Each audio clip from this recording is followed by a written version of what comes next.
Welcome back, everybody. I am Professor G, and today we're going to talk about Buddhism.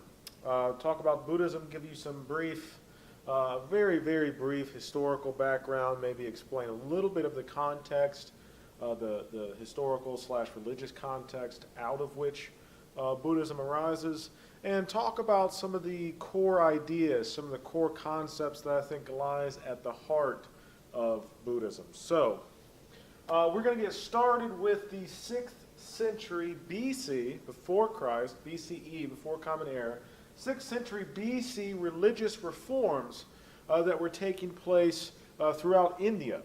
Now, Buddhism originates in modern Nepal, on the border of India, the top border. If you have a map, you want to pull it up near the Himalayas. Back then, considered just part of the various Indian nations. It's kind of fragmented into a bunch of small Indian nations back then. So it begins in modern-day Nepal, and Buddhism arises out of a particular context.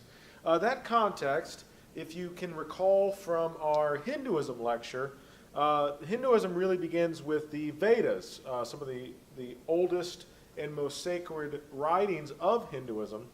And it's with the Vedas that we get the Vedic age in Hinduism, the Vedic age characterized by a particular type of Hinduism, Vedic Hinduism.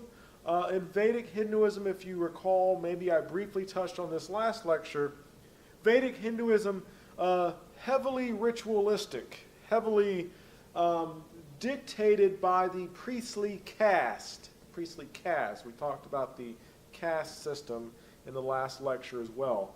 The priestly caste in charge of Vedic Hinduism. Vedic Hinduism akin to, if you've ever been to certain types of Christian denominations, for example, what's considered to be high church. High church, not any sort of like moral designation, but high church being how formal the church is, right? Whether or not you have to dress like this or whether or not you can go in shirts and jeans, right? High church, you go in and the priest says something and you repeat something and then you sit down and you sing something and you stand up and you repeat something, you sit down, stand up, and maybe you've experienced this, maybe you have no idea what the hell I'm talking about. High churches being like Catholic churches, Anglican churches, Episcopalian churches, as opposed to like Protestant churches, as opposed to like evangelical churches, right? You go into an evangelical church, and most of the time, if you go to like a very charismatic evangelical Baptist church, for example, there's no sitting down. You're moving and you're singing and you're clapping the whole time. It's very energetic as opposed to the very formalized high church. And Hinduism in the 6th century, the Vedic Hinduism is very high church, is very structured. You go into the temple, you sing this song, you go over, you make this sort of sacrifice, you go over to the priest, he says this sort of prayer, very structured, very formulaic, and very much a top-down sort of religion. Top-down in the sense that the priest were considered to be the religious authority, the religious teachers, the religious preachers. If you had a religious question, you went to the priest, and the priest knew about the gods, and the priest knew about the different rituals or whatever it was that was going on. And all of that's important because the various religious reforms within India in the 6th century are going to be reacting against that. Now, this all takes place, and I don't really have a whole lot of time to go into it, but Indian society during the 6th century is rapidly changing.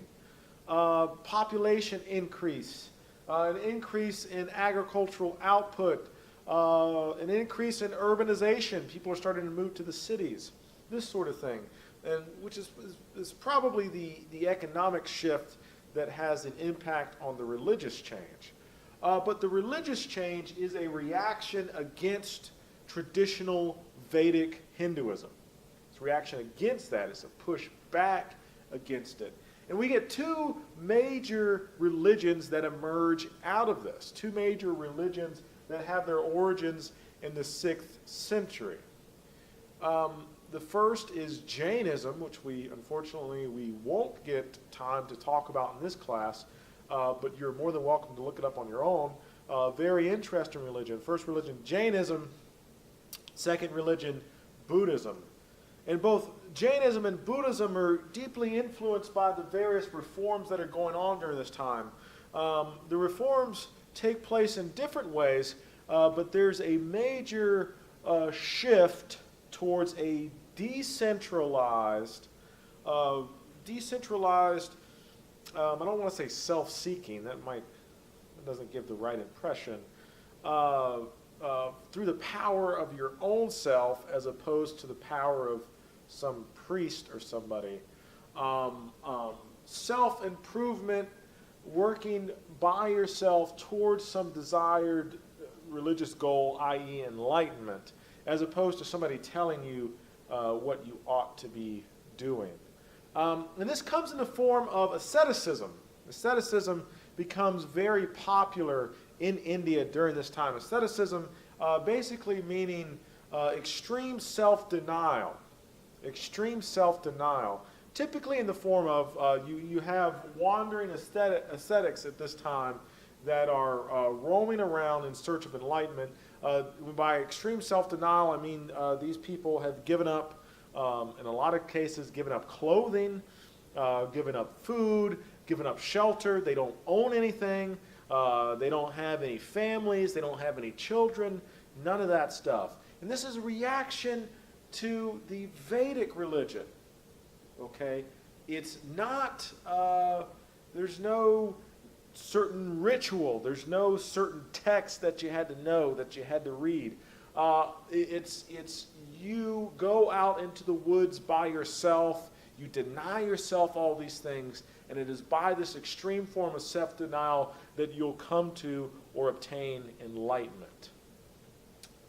And Buddhism comes out of this tradition, because as we'll see, Siddhartha Gautama encounters an ascetic and wants to learn his ways, wants to know what all this is about. This is kind of what brings him to and leads him to religion, and Buddhism itself incorporates a lot of these ideas.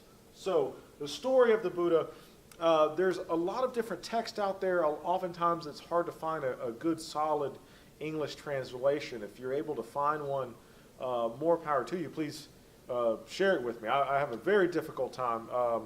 Most of these stories come from the Pali Canon. Unfortunately, I haven't been able to find a recent translation of the Pali Canon for you guys to use, because it costs money to use recent translations. But if you find a good site, please feel free to share it with me. But the story of the Buddha, there's different text, there's different ideas, or not ideas, there's different traditions about how the Buddha became the Buddha. First things first, I should tell you that Buddha is just a title. It's not his actual name. So we have to distinguish between, when we are talking about the Buddha, we're talking about, can be talking about two different things. The historical Buddha on the one hand, whose name was Siddhartha Gautama, or Siddhartha. Siddhartha Gautama is the historical Buddha. So when we talk about the story of the Buddha, I'm telling you the story of the historical Buddha. But Buddha is also a title. Buddha just means the enlightened one, or the one who woke up, so to speak. Some stories label the Buddha as being woke, the one who woke up from his dreamlike existence. So, in some Buddhist traditions, there are more than one Buddha, is the reason why I'm making that distinction there. So the historical Buddha and the title of the Buddha. So the historical Buddha's name is Siddhartha Gautama. He comes from the region around modern-day Nepal. And most origin stories, most stories about how he became who he was, revolve around some key sort of characters and some key developments in his lifetime, in his storyline. So the gist of it is, you have Siddhartha's father, who sometimes is called a belonging to the warrior caste, if you remember that designation from the Hindu lecture. Sometimes called a prince, most likely probably the head of a small nation, more akin to a warlord or something like that. So Siddhartha's father is this powerful warrior controlling this nation, controlling a sizable group of people. And Siddhartha's mother gets pregnant. And so Siddhartha's father wants to know what the child's future is going to be like. So he takes the child to a soothsayer, to a fortune teller, to make predictions about his child's life. And the fortune teller says that your child will either be a great warrior following in your footsteps, and he'll be one of the most powerful warriors in India, or your child will be a great wise man. Your child will be a great religious leader, a great religious reformer. So Siddhartha's father, who's a warrior, says, well, I want my child to be a warrior like me. I want him to be this great leader. And so Siddhartha's father makes sure that Siddhartha has such a life that he really has no choice but to become a warrior. He wants to sort of hedge off certain paths that Siddhartha takes, wants to dictate what Siddhartha does. So he raises Siddhartha in complete luxury. Anything that Siddhartha wants, and there's various accounts as to what exactly was provided with him. There's some accounts that say he has like 100+ women, dancing women, constantly at his disposal. He always has whatever food or drink that he wants. Most of the records say that Siddhartha was a very handsome man. So he's provided this life of luxury. His father, the idea is that struggle, like real adversary, really causes people to think deeply about life. So his father wanted to prevent any sort of pain or suffering that Siddhartha might go through in order to ensure that he becomes a warrior, basically. So everything, every need, every want is provided to Siddhartha constantly throughout his childhood. Until one day, the story goes that Siddhartha is going to the market. And anytime he would go to the market, his father would like clear a path. Right, he'd make sure that there was no sick people. He'd make sure that there's no dying people. He'd make sure that there's no even ugly people. Right, Professor G, you got to get out of the way. We don't want Siddhartha to see. So making sure that none of these people sort of creep into his life to start making him ask questions about like his own existence. So Siddhartha's going to the market, and the story goes that his father missed somebody. Sometimes the person like miraculously appears. Anyway, so they're going to the market. And first of all, Siddhartha sees a elderly person, an old man. And Siddhartha's kind of confused because he's never seen an old person before. He's like, well, what's that? Right? He's talking to his I was about to say cab driver. There's no cab driver. He's talking to the guy that is transporting him, probably by wagon, or something like that. He says, well, what's that? And he says, well, Prince Siddhartha, that's an older gentleman. We all get old like that. One day, you'll be old like that. Siddhartha's kind of taken aback, right? One day I'm going to get old. And the guy's like, yeah, well, if you're lucky, right? So the story goes, the next day they're going to the market, and suddenly this sick man appears. He's like coughing and hacking his lungs out by the side of the road. And Siddhartha had never seen a sick person. And he says, well, what's that? What's wrong with that man? And his cab driver says again, well, he's sick, Prince Siddhartha.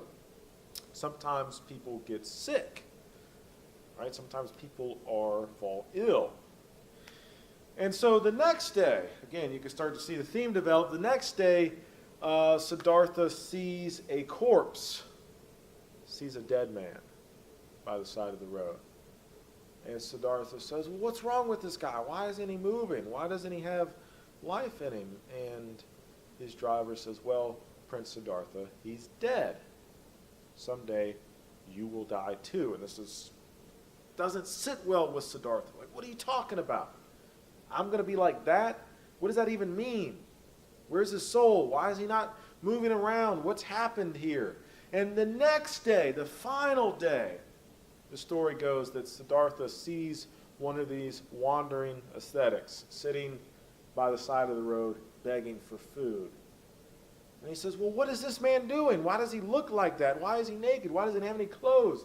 And the driver says, well, Siddhartha, he's a religious person. He's a wise man. He's in the search to figure out why people get old, why people get sick, and why people die.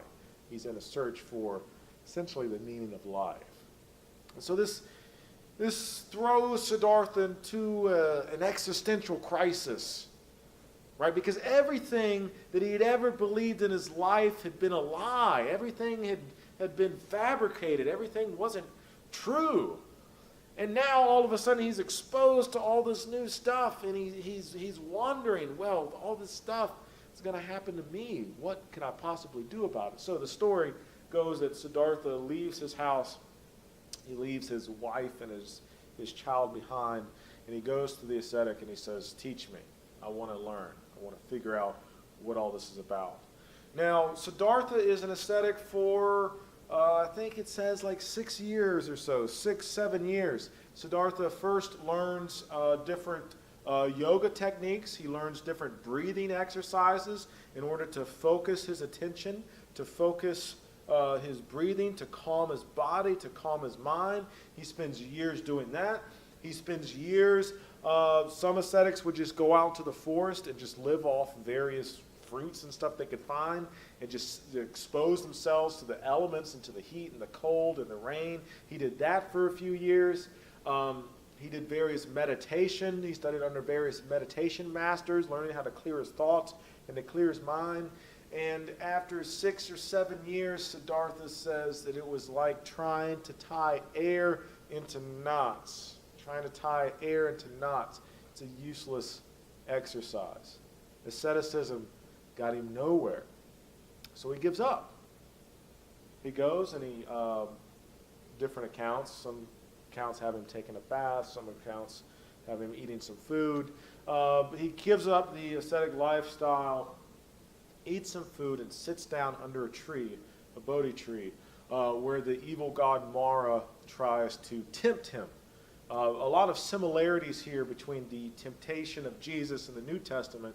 Jesus is tempted by Satan, the adversary, this adversarial figure who's constantly trying to take down Jesus. And the Buddha, Siddhartha, who is tempted by the evil god Mara, who doesn't want him to become enlightened, so he throws out all of these temptations at him. First, he parades a bunch of women in front of Siddhartha, trying to tempt him with lust. Then he parades some food in front of Siddhartha, trying to tempt him with gluttony, trying to tempt him with eating. But Siddhartha is able to rebuke Mara. And as he's meditating, he achieves enlightenment. He realizes everything starts to make sense. All the dots are connected.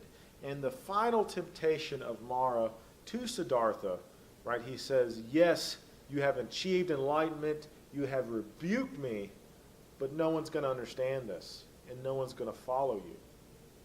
So give up. No one can understand what just happened. You won't be able to teach anybody. And Siddhartha says, no, I got to tell people. I got to teach people. And so the Four Noble Truths are his first teaching, his first attempt to explain enlightenment to all of us newbies, to explain how to get out of this trap that we're in, how to break out of the mold, how to obtain nirvana, how to obtain peace, how to obtain inner joy, inner happiness, whatever you want to call it. Okay, so there are some distinctive characteristics about Buddhism that make it different from traditional Hinduism. Some key characteristics that stand out. We'll get to the Four Noble Truths here in a second. There's no authority. Okay, Siddhartha becomes the Buddha. He becomes the enlightened one, but he's not like the head of the church. He's not like dictating what people do. He's simply saying, I have achieved enlightenment. Here's how I did it. Okay, he's not asking you. Buddhism is unique in this respect. It's not really about like belief. I think that's There's no like ritual or tradition. There's nothing that you have to believe, right? It's not like Christianity where you have to believe that Jesus is the Son of God, or Buddhism, which had this entire metaphysical structure of Atma and Brahma and all this other stuff that we talked about. There's no like intellectual requirement here. There's nothing that you have to assent to. There's nothing that you have to agree with. The Buddha simply says, this is how I was able to achieve enlightenment. Take it or leave it. But it's not a belief, it's a practice. It's something that you actively do. And so there's some debate whether or not to even consider this a religion, but that's a whole other topic. So there's no authority. There are no priests. This is the biggie. Historically speaking, this is the biggie. It's a rejection of the priestly caste. Now, nowadays, there are Buddhist priests, there are Buddhist monks, but we're talking historically here. And it's a rejection of the priestly caste. There's nobody in charge. There's nobody dictating what exact rituals you have to do in order to be saved. Okay? There's no ritual or tradition. Okay? It's not like if you're a Buddhist, you're required to read the Pali Canon. It's not like you're required to have every aspect of Buddha's life memorized. There's none of that. All this religious hoopla where you walk in and you stand up and you sit down and you stand up and you sit down and you go over here and you talk to this priest and you go over here and make your... All that's thrown out the window. Right? There's no more sacrifice. There's no more ritual. There's no more song and dance. None of that. He gets rid of all of it. Okay? And also, the reason why I said that there's no like beliefs to ascend to, there's no theology.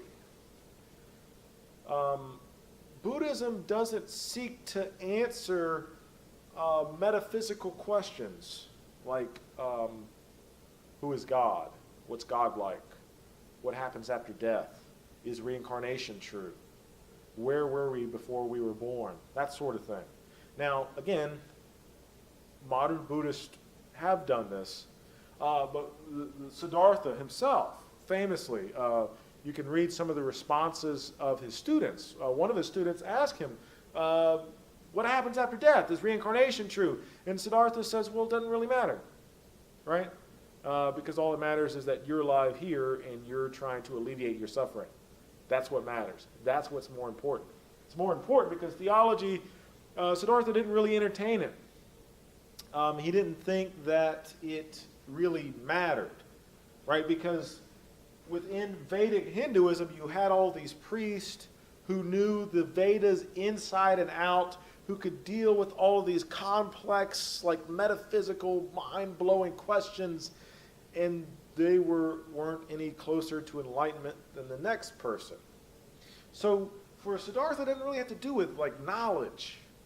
It doesn't have to do with like how much you know or how well you can articulate your position or how much you know about God. None of that matters. It's a very action-based religion, belief system, whatever you want to call it.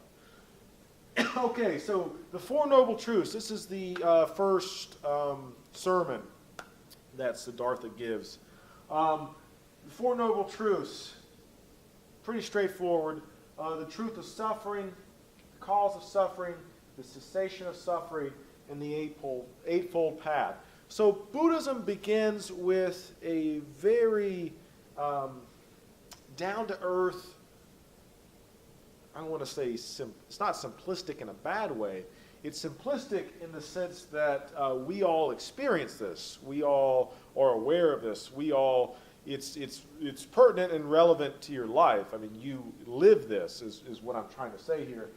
So the first truth is the truth of suffering. The truth that life is suffering. And I don't mean to make this sound overly pessimistic.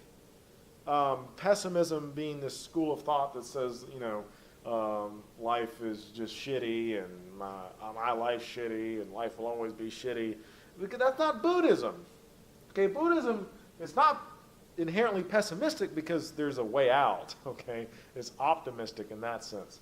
And sometimes Buddhism, I think, is unfairly categorized as being pessimistic, and it's really not, because we have a means to get rid of this. But the first noble truth, the truth that the Buddha believed that anybody and everybody could recognize, is that life is suffering. Life is pain. From the very first moment that you're born to your very last breath, suffering here is really the best word to describe it, but this incorporates all sorts of different phenomena. It incorporates physical suffering, but we're also talking about physical illness, like sickness. Suffering also includes mental instability, mental illness, not mental illness in a modern sense, like, anyway. Mental suffering, anguish, okay? It includes social suffering. It includes everything. Everything from physical aches to broken bones to physical sickness, right? Your body starts to decline after a certain period of time, to emotional trauma, to things that you've experienced in your life, past trauma that you've experienced maybe in your childhood, maybe you're going through now, through the situation of living through poverty, of constantly struggling and constantly scraping for food, but even as something as simple as just anger, right? Life is not how we want it to be, at least for most people. Now, you may have all of it together. Your life may be perfect. All the dots are connected. It all may make sense to you. If so, then Buddhism's not for you, right? But if you've ever been in pain, if you've ever been through a breakup, if you've ever lost somebody you loved, if you've ever suffered with chronic physical pain and physical illness where every single second something on your body hurts, when you're constantly sick, when every deep breath you take you feel a sharp pain in your chest, whether it's the loss of a mother, the loss of a father, the loss of a child, if you've ever experienced any of that, then you know that at the heart of it, at the base level of life, there's disappointment. There's pain, whether it's physical, whether it's emotional, whatever. We all experience this sort of inherent discontentment. We all are unsatisfied. Pleasure never lasts. Any sort of joy or happiness that we have is quickly gone. This is what the truth of suffering is. That life is inherently unsatisfactory. That life is inherently painful. And the cause of the suffering, according to the Buddha, the cause of the suffering stems from desire. Cause of suffering stems from desire.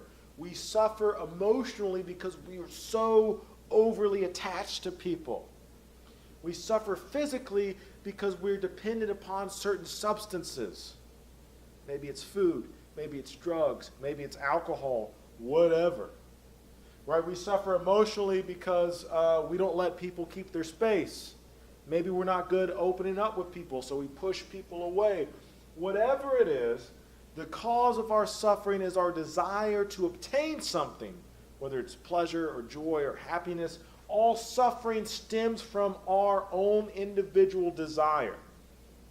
And here's the good news, is that it is possible for this suffering to end. The cessation of suffering, the third noble truth.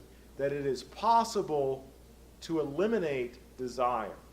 It's possible to eliminate desire. And that how we eliminate desire is the Eightfold Path. So this is a very logical structure going on here. The truth of suffering, that all life is suffering, that all of us at some level are disappointed with our existence. The cause of suffering, the suffering stems from desire. The third noble truth is the recognition that suffering could cease, that suffering could end.